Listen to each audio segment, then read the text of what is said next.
Hello student, आपका स्वागत है मेरे जीके जी अकेडमी चैनल में। आज हम क्लास 9th की गणित चैप्टर नंबर 2 बहुपद प्रश्नावली नंबर 2.1 पहला प्रश्न देखेंगे। मेरे प्यारे स्टूडेंट ध्यान दीजिएगा, बहुपद क्या है ध्यान से देखिए मेरे प्यारे स्टूडेंट।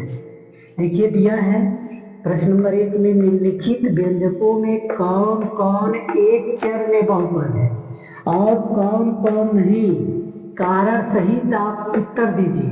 इसका कारण भी बताना है और एक चर में बहुपद भी बताना है, एक चर में बहुपद है या नहीं है। देखिए ध्यान दीजिएगा, पहला सवाल जब सॉल्व करेंगे मेरे प्यारे स्टूडेंट, कैसे हल करेंगे इसको। दिया है 4x² माइनस 3x प्लस 5 दिया है। आप बताएंगे कि एक चर में बहुपद का मतलब क्या हुआ।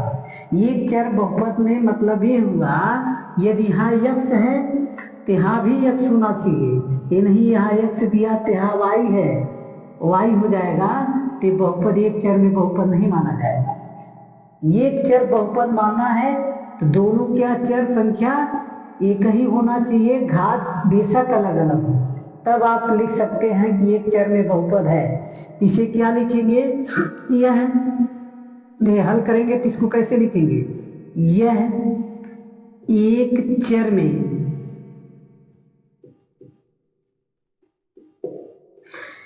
चर में बहुपद है।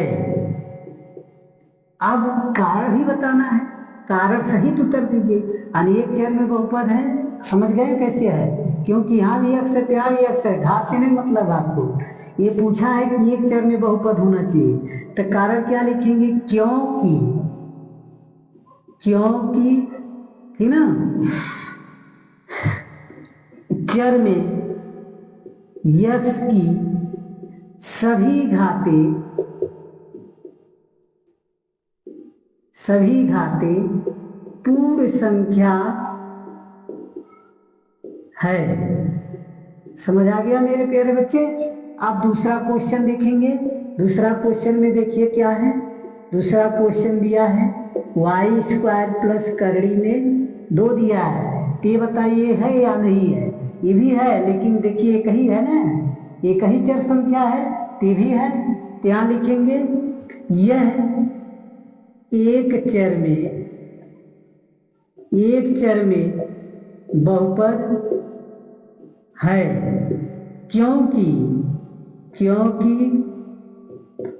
चर y की सभी घातें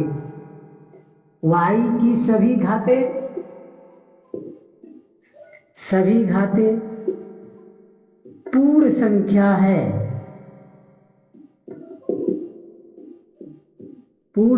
है, इस तरह आपको मेरे प्यारे बच्चे लिखना है। अब तीसरा देखेंगे। तीसरा आप ध्यान देंगे मेरे प्यारे स्टूडेंट।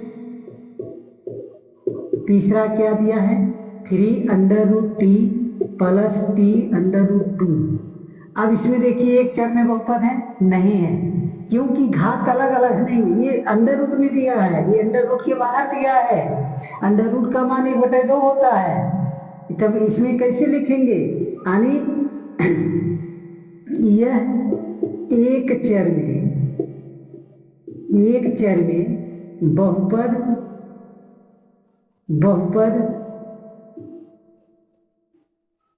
नहीं है।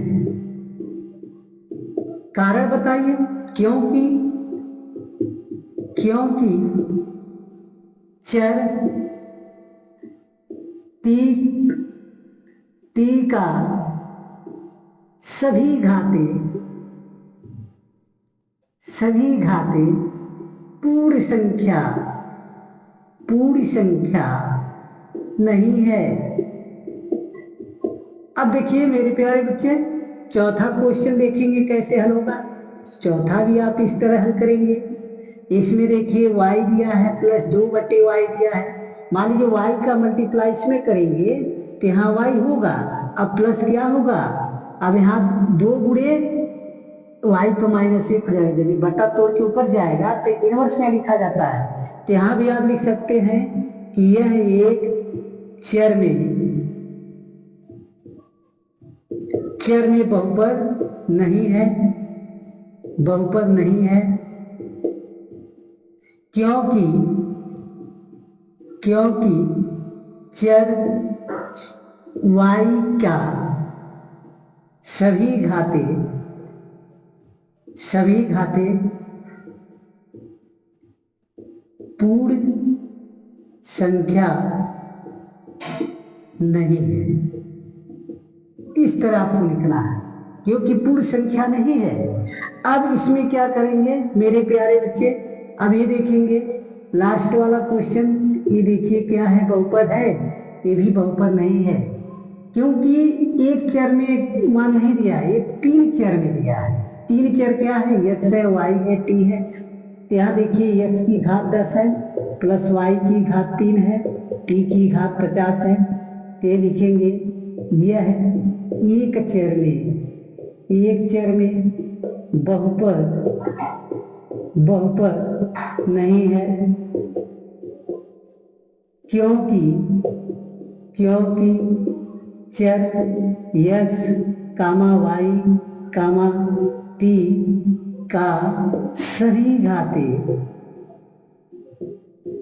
पूर्ण संख्या नहीं है, पूर्ण संख्या नहीं है। इस तरह आपको लिखना है। देखिए मेरे प्यारे बच्चे, इस तरह आपको सवाल को सॉल्व करना था।